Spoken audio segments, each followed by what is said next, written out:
श्री स्वामी समर्थ. स्वागत आहे तुमचं माझ्या यूट्यूब चॅनलमध्ये. आजचा दिवस तुम्हाला खूप छान सुख समाधानाचा जाओ ही स्वामींच्या चरणी प्रार्थना करते आणि आज या नवीन व्हिडिओला सुरुवात करते. तर बघा, आता लवकरच दत्तगुरूंची दत्त जयंती येत आहे आणि या दत्त जयंती निमित्त आपल्याला काही विशेष प्रभावी सेवा करायची आहे.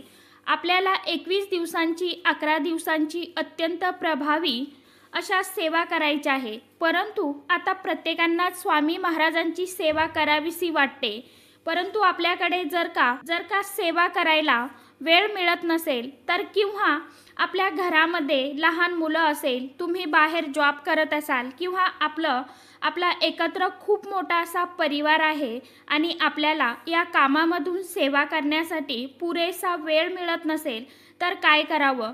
बघा, काही वेळा आपली इच्छा असते, परंतु या वेळेमुळे किंवा कामामुळे आपल्याकडनं सेवा करणं होत नाही. किंवा ज्यांना स्वामींची सेवा करण्याची इच्छा आहे त्यांनी स्वामींची दत्त जयंती निमित्त सेवा करायचीच आहे, तर तुम्हाला मी आजच्या व्हिडिओमध्ये काही सेवा सांगणार आहे, तर तुम्ही सेवा नक्की करू शकता. तर कोणत्या सेवा सांगणार आहे, आपल्याला कोणती सेवा करायची आहे स्वामींची 11 दिवसाची 21 दिवसांची, तर आपल्याला गुरुचरित्रामधील हा एक अध्याय वाचायचा आहे. सोबतच एक सेवा मी दुसरी सांगणार आहे.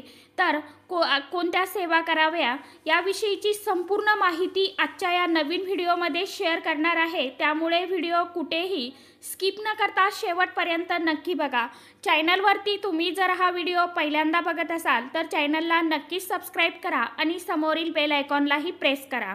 किंवा आपले स्वामी महाराज त्यांची इच्छा असेल तर नक्कीच आपल्याकडनं सेवा करून घेतातच, कारण हा माझा स्वतःचा अनुभव आहे. आपल्याला ज्या सेवा करायच्या आहे त्या सेवा 11 दिवसांसाठी किंवा 21 दिवसांसाठी तुम्ही ही सेवा संकल्प करून करू शकता. आता ज्यांना या सेवा करायच्या असतील त्यांनी 25 नोव्हेंबरपासून 21 दिवसांची सेवा चालू करायची आहे. 25 नोव्हेंबर ते 15 डिसेंबरपर्यंत आपल्याला या सेवा करायच्या आहेत. 15 डिसेंबर 2024 रोजी दत्त महाराजांची जयंती आलेली आहे. कारण स्वामींचं एक वाक्य आपण नेहमी ऐकत असतो, ते म्हणजे भिवू नकोस, मी तुझ्या पाठीशी आहेस आणि अशक्य ही शक्य करतील स्वामी, ही अनेकांची श्रद्धा देखील आहे.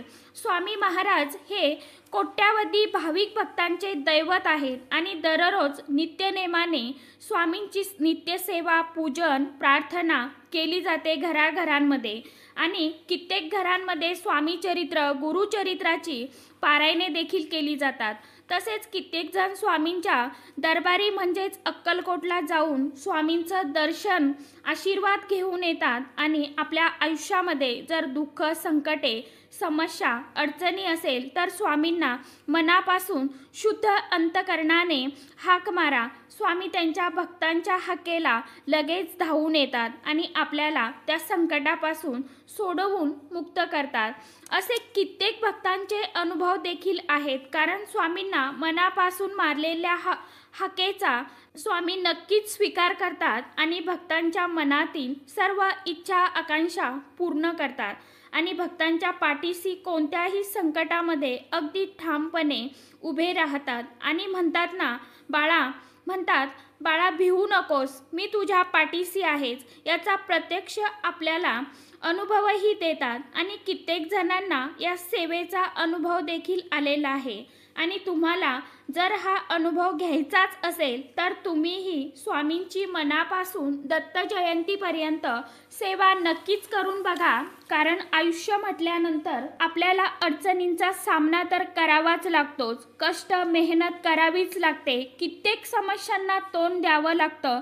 तर या सर्व गोष्टींवरती मात करण्यासाठी आपल्याला या समस्येतून बाहेर निघण्यासाठी या सेवा करायच्या असतात. जर आपण या सेवा दत्त जयंतीपर्यंत मनापासून केल्या तर स्वामी या सेवेचं फळ आपल्याला अगदी काहीच दिवसामध्ये निश्चित अधिक पटीने प्राप्त करून देतील. कारण दत्त जयंतीपर्यंत दत्त तत्व हे खूप मोठ्या प्रमाणात पृथ्वीवरती पसरलेले असते आणि आपण या काळात काही सेवा स्वामींच्या सेवा उपासना केली तर स्वामी आपल्याला त्या सेवेची अधिक पटीने फळ प्राप्त करून देतात। त्यामुळे तुम्हाला जर का गुरुचरित्र पारायण करण्याची खूप इच्छा आहे, परंतु तुम्ही वेळेअभावी हे गुरुचरित्र पारायण करू शकत नसाल, तर हा गुरुचरित्र ग्रंथामधील हा एक अध्याय तुम्हाला रोज पठण करायचा आहे। संकल्प करून 11 दिवसांची सेवा करा किंवा 21 दिवसांची ही सेवा तुम्ही करू शकता।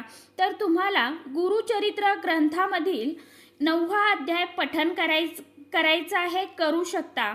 तर रोज आपल्या देवघरात आता कशा पद्धतीने आपल्याला हा अध्याय पठण करायचा आहे, तर देवघरातील देवांची आपल्याला देवपूजा करून झाल्यावरती सकाळी तुम्ही हा गुरुचरित्र ग्रंथामधील 9वा अध्याय आपल्याला आपल्या देवांसमोर बसून पठण करायचं आहे।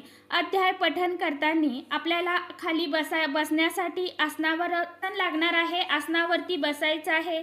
डोक्यावरती पदर किंवा ओढणी घ्यायची आहे किंवा तुम्ही साडी घालणार नसाल, ड्रेस घालून करणार असाल तर किमान आपल्याला डोक्यावरती ओढणी तरी घ्यायची आहे, ओढणी घेतली तरी देखील चालणार आहे।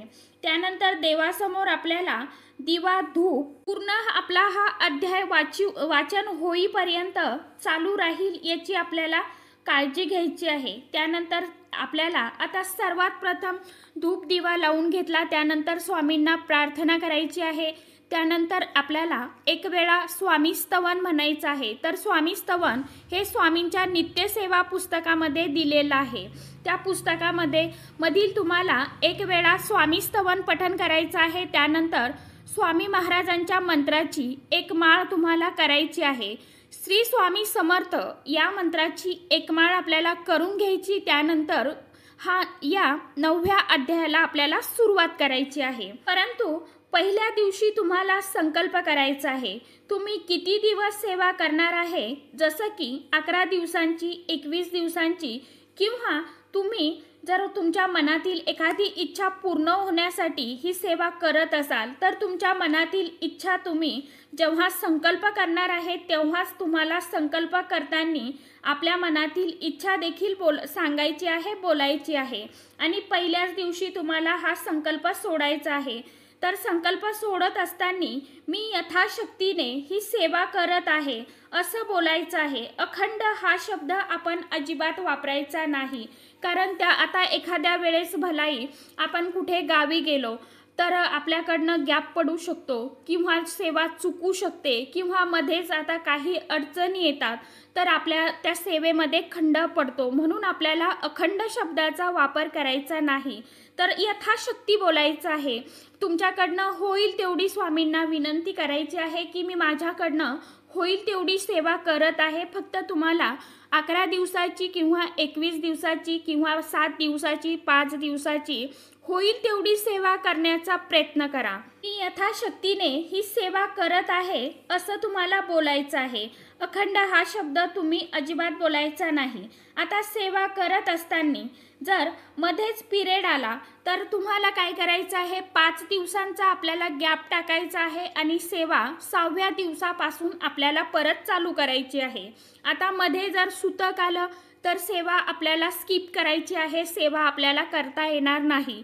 अशा अडचणी तुम्हाला जर आल्या, आपला मासिक धर्म आला तर आपण सेवा 5 दिवसांचा गॅप टाकून करू शकतो, परंतु सुतक जर आलं तर सेवा तुम्हाला थांबवायची आहे, सेवा करायची नाही। आता सेवा तुम्ही हा अध्याय केव्हा वाचणार आहे, तर तुम्ही एकतर सकाळी वाचा किंवा संध्याकाळच्या वेळी वाचला तरी देखील चालणार आहे।